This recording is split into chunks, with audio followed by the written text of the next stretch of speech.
Hello everyone, wish you a very happy new year.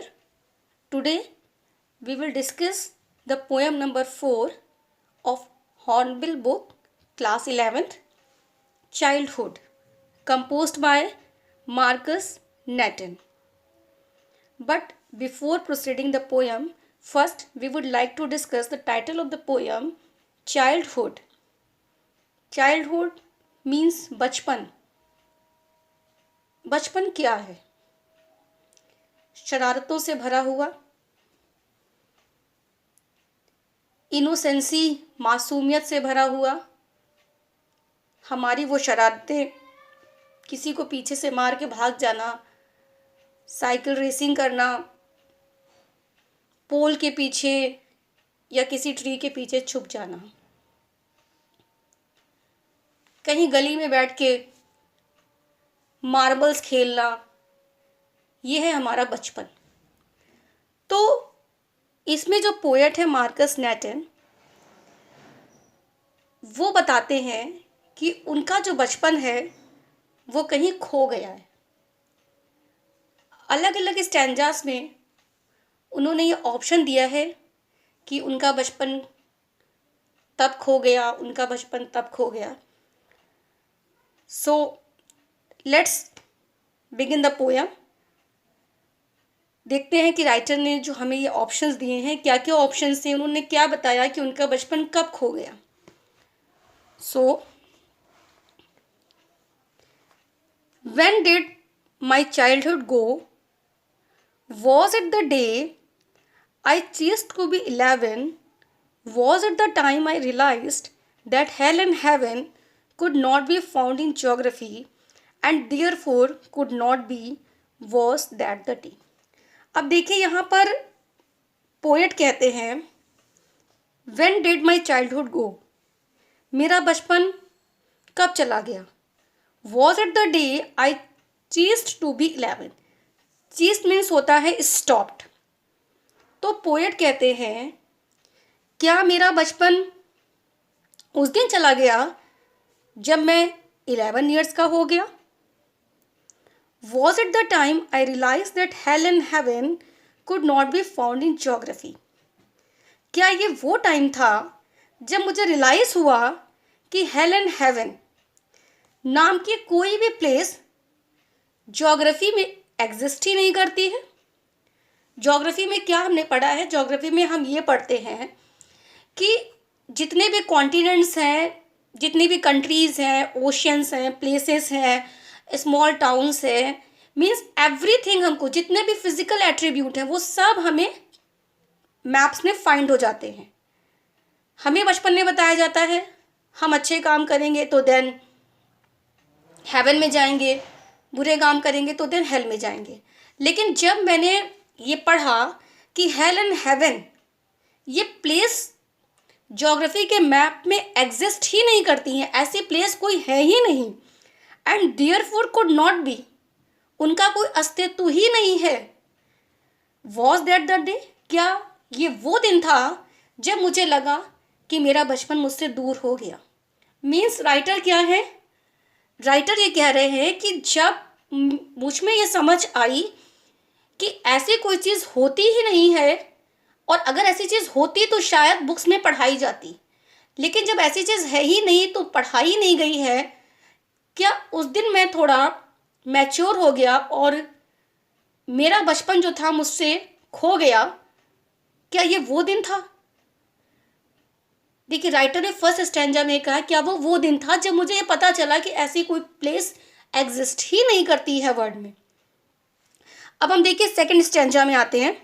Writer क्या बता रहे हैं कि इस स्टैंजा में When did my childhood go? Was it the time I realized that adults were not all they seemed to be? They talked of love and preached of love but did not act so lovingly. Was that the day? अब देखिए second stanza में poet क्या कहता है? Was it the time I realized that adults were not all they seemed to be? Seem means क्या होता है? Seem means होता है लगना। तो पोएट कहता है क्या ये वो टाइम था जब मुझे ये रियलाइज हुआ कि एडल्ट्स वैसे नहीं हैं जैसे वो लगते हैं। हमारे बड़े वैसे नहीं हैं जैसे हमको लगते हैं। They talked of love and priest of love but did not act so lovingly. Priest मतलब होता है उपदेश देना। हमारे पेरेंट्स, हमारे एल्डर्स हमको ये सिखाते हैं कि हमें प्यार से बात करना चाहिए, किसी से हेट नहीं करना चाहिए, हमारे बोलने का तरीका अच्छा होना चाहिए, हमें अच्छाई का उपदेश देते हैं। लेकिन जब मैंने देखा कि जो हमारे एल्डर्स या हमारे पेरेंट्स या जो एडल्ट्स हैं, जो हमें ऐसी गुड थिंग्स बताते हैं, ऐसी प्रीचिंग देते हैं, वो खुद ही आपस में प्यार से नहीं रहते, झगड़ते रहते हैं। यानी देखिए राइटर में क्या थोड़ी सी मैच्योरनेस आ गई, उसको ये समझ आई कि जो लोग मुझे अच्छा बनने के लिए कहते हैं वो खुद ही आपस में लड़ते रहते हैं और प्यार से नहीं रहते। तो जब मुझे इस चीज़ का रियलाइज़ हुआ, ये चीज़ मुझे समझ में आई, वॉज दैट द डे, क्या ये वो दिन था जब मेरा बचपन मुझसे दूर हो गया या खो गया।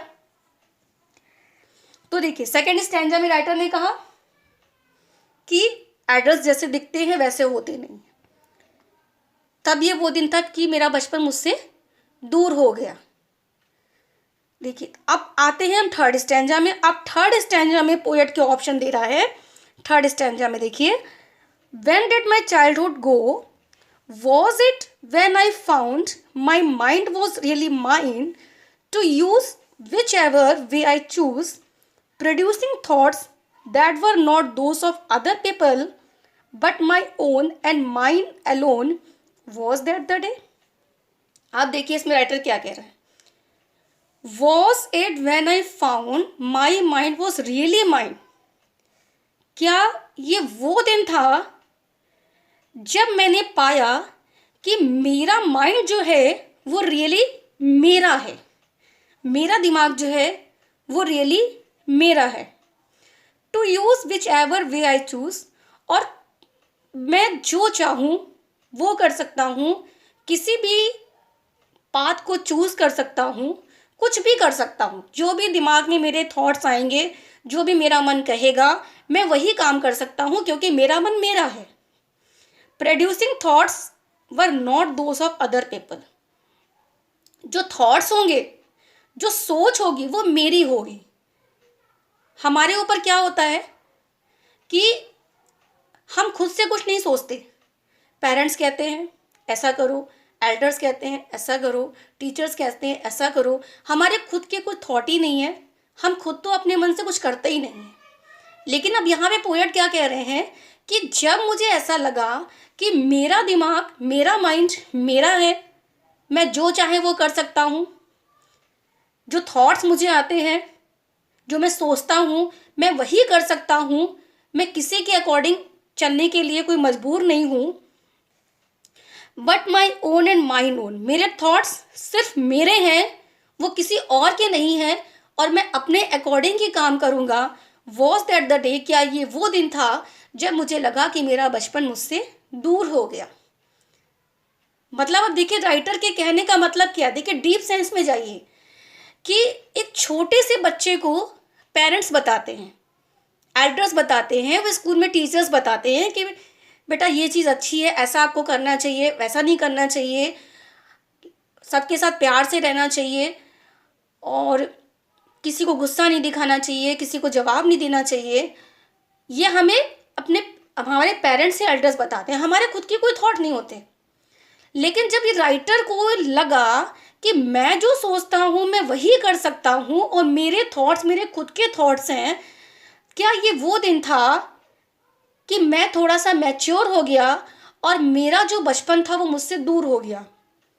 ठीक, बचपन मुझसे दूर हो गया यानी उसके अंदर थोड़ी समझ आ गई। तो समझ आ गई तो इसका मतलब उसने कहा कि लगता है मेरा बचपन मुझसे दूर हो गया। तो देखिए अलग अलग स्टैंजास में राइटर ने बताया है। फर्स्ट स्टैंजा में उसने कहा कि क्या जब मैं 11 ईयर्स का हुआ, क्योंकि 11 ईयर्स का एक बच्चा जो क्या होता है उसमें थोड़ी सी मैच्योरनेस आ जाती है, थोड़ी सी समझ आ जाती है। तो उसने कहा क्या जब मैं 11 ईयर्स का हुआ तो क्या मेरा बचपन मुझसे दूर हो गया। सेकेंड स्टैंजा में फिर वो कहता है पोएट कि जब मैंने अपने से बड़ों को देखा कि वो वैसे नहीं रहते, तो क्या तब मेरा बचपन मुझसे दूर हो गया?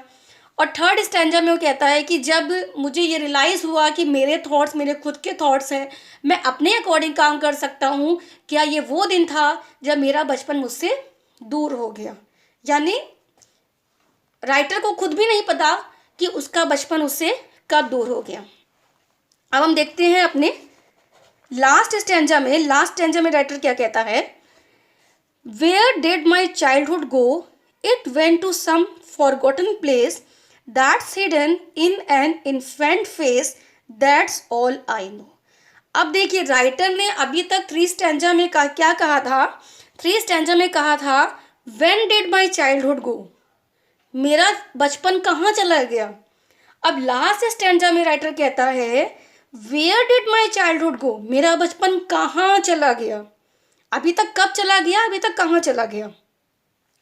फिर वो खुद ही कहता है it went to some forgotten place, कि वो ऐसी जगह पे चला गया है जो शायद अब वापस नहीं आ सकती। That's hidden in any infant face. Infant मतलब एक छोटा बच्चा, ठीक, एक मासूम बच्चा जो होता है। तो राइटर ने कहा है कि उसका बचपन जो है एक छोटे से बच्चे के अंदर चला गया है। दैट्स ऑल आई नो, जितना कि मैं जानता हूँ। यानी कि इट मीन्स राइटर के कहने का मतलब ये है कि अपने सामने वो एक छोटे से बच्चे को देखता है, और उस छोटे से बच्चे के जब वो फेस को देखता है तो वो ये सोचता है कि मेरा बचपन भी ऐसा ही था। तो अब वो अपने बचपन को उस छोटे से बच्चे में देख रहा है। दैट्स ऑल आई नो, जितना उसको लग रहा है। तो वो ये कहता है कि मेरा बचपन जो है वो एक ऐसे इन्फेंट फेस में चला गया है, ऐसे एक छोटे बच्चे में चला गया है, और उसका बचपन अब उसके पास वापस नहीं आएगा, उसके पास वापस नहीं आएगा। तो देखिए, राइटर को अपने क्वेश्चन का आंसर मिला ही नहीं, वो यही कहता रह गया when did my childhood go, when did my childhood go, मेरा बचपन कहाँ चला गया। उसने अदर ऑप्शंस भी दिए और लास्ट में उसने खुद ही उसका आंसर दे दिया कि लगता है शायद मेरा बचपन जो है वो एक छोटे से बच्चे के चेहरे के अंदर चला गया है। तो ये हमारी पोएम थी चाइल्डहुड। यहाँ पे हमारी ये पोएम कंप्लीट होती है। अब हम इस पोएम की लिटरेरी डिवाइसेस के बारे में बात करते हैं। तो देखिए, फर्स्ट स्टैंजा में है, क्या था हमारा, व्हेन डिड माई चाइल्डहुड गो वाला स्टैंजा। इसमें जो लिटरेरी डिवाइस है, तो पहला तो है इसकी rhyme scheme. Okay, rhyme scheme. तो इसमें कौन सी राइम स्कीम यूज़ हुई है? इसमें यूज़ हुई है A, B, B, C and D. ये हमारी है क्या, राइम स्कीम। तो देखिए, A, B, B, C, C and D. तो राइम स्कीम क्या है? A, B, B, C, D. Go, 11, heaven, geography, B and D. ये है इसकी राइम स्कीम। अब हम बात करते हैं रिफ्रेन की।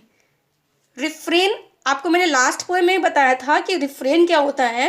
Refrain means the repetition of the phrase. Phrase का जो रिपीटेशन होता है उसको क्या कहते हैं? रिफ्रेन। अब आप देखिए कि सेकेंड लाइन में क्या लिखा है, वॉज इट द डे, और लास्ट लाइन में क्या लिखा है, वॉज। जब टू या more than two lines same word से स्टार्ट होती हैं तो उसको क्या कहते हैं? रिफ्रेन। रिफ्रेन यहाँ पे राइटर ने इसलिए डाला है क्योंकि राइटर इन वर्ड्स के ऊपर एम्फेसाइज यानी कि इफेक्ट डालना चाहता है। बार बार वो ये चीज़ कहना चाहता है, was it the day, was that the day. तो राइटर इस चीज़ के ऊपर एम्फेसिस डाल रहा है। तो ये हमारा रिफ्रेन क्या है, second line and last line में आप देख सकते हैं वॉज लिखा है। ये हमारा क्या है, रिफ्रेन है। अब हम बात करते हैं एनाफोरा की। अब देखिए, एनाफोरा क्या होता है। एनाफोरा मीन्स होता है जब टू या more than two words same line से स्टार्ट होते हैं।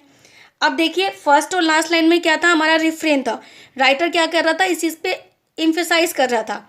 अब सेकंड लाइन देखिए वॉज से स्टार्ट है और उसके जस्ट बाद थर्ड लाइन भी हमारी वॉज से स्टार्ट है। तो जब टू लाइन सेम वर्ड से स्टार्ट होती हैं तो वहाँ पे कौन सा लिटरेरी डिवाइस होता है, वहाँ पे हमारा होता है रिफ्रेन। ओके, रिफ्रेन होता है। चलिए अब हमारा कौन सा लिटरेरी डिवाइस इसमें यूज हुआ है, इसमें देखिए लिखा है hello and haven. Okay, hello and haven ये क्या है, ये हमारा है एलिटरेशन। ओके, ये कौन सा लिटरेरी डिवाइस है, एलिटरेशन, क्योंकि इसमें जो हा साउंड है वो क्या हो रहा है, वो इसमें रिपीट हो रहा है। ठीक है, चलिए अब हमारा नेक्स्ट लिटरेरी डिवाइस क्या है वो हम देखते हैं। अब हमारा जो लिटरेरी डिवाइस है वो आप देखिए सेकेंड स्टैंजा में लिखा है producing thoughts that were not those of other people but my own and my alone, लिखा है। देखिए अब मैं बताऊं कि ये लिटरेरी डिवाइस कौन सा है, इसको कहते हैं इमजैममेंट। क्या कहते हैं इसको, इमजैममेंट। अब ये इमजैममेंट क्या होता है, जब एक लाइन पूरी कंप्लीट होती है जाके सेकंड लाइन में, जब वन लाइन पूरी सेकंड लाइन में कंप्लीट होती है और कोई भी पंचुएशन मार्क का यूज़ नहीं होता, तो वहाँ पे कौन सा लिटरेरी डिवाइस होता है, वहाँ पे होता है हमारा इमजैममेंट। कौन सा होता है लिटरेरी डिवाइस, इमजैममेंट होता है। ओके, चलिए अब हम नेक्स्ट देखते हैं कि इसमें क्या है। इसमें इमजैममेंट आपका ये है, प्रोड्यूसिंग थॉट्स वाली लाइन है आपकी इसमें। अब हम बात करते हैं एलिटरेशन की। तो एलिटरेशन इसमें क्या दिया हुआ है, देखिए एलिटरेशन इसमें दिया हुआ है सेकेंड लाइन में, देखिए माई एंड माइन। तो ये क्या है, ये हमारा है एलिटरेशन। ओके, ये हमारा एलिटरेशन है। एंड देखिए सेकेंड लाइन में लिखा है वॉज एंड लास्ट लाइन में लिखा है वॉज। अभी मैंने आपको फर्स्ट स्टैंजा में बताया था कि जब सेम लाइन से वर्ड स्टार्ट होते हैं तो उसको हम क्या कहते हैं, उसको हम कहते हैं रिफ्रेन। तो ये हमारा क्या है, रिफ्रेन है। थर्ड स्टैंजा में हमारा राइमिंग स्कीम क्या है, हमारी राइमिंग स्कीम है इसमें। थर्ड स्टैंजा देखते हैं अपना हम। थर्ड स्टैंजा क्या है, when did my childhood go, it went to some forgotten place that's hide in an infant place, that's all I know. ये हमारा थर्ड स्टैंजा है और इसमें हमारी राइमिंग स्कीम क्या है, ए बी बी ए। तो ये देखिए go A, place B, face B and no it's a A. ये है हमारी इसमें राइमिंग स्कीम है इसमें हमारी ये। उसके बाद हमारा देखिए इसमें क्या है कि that's hidden in an infant fate, that's all I know. देखिए दैट्स यहाँ पे भी यूज हुआ है, दैट्स यहाँ पे भी यूज हुआ है। तो ये क्या हो जाएगा, ये हो जाएगा हमारा एनाफोरा। क्या हो जाएगा हमारा, एनाफोरा। तो ये हमारी लिटरेरी डिवाइसेस थी इस पोएम की और हमारी पोएम यहाँ पे कंप्लीट होती है। So if you like this poem, please press the like button, and for the further videos, please subscribe my channel. And if you want to know any topic related to the English, message me on the comment section. Thank you.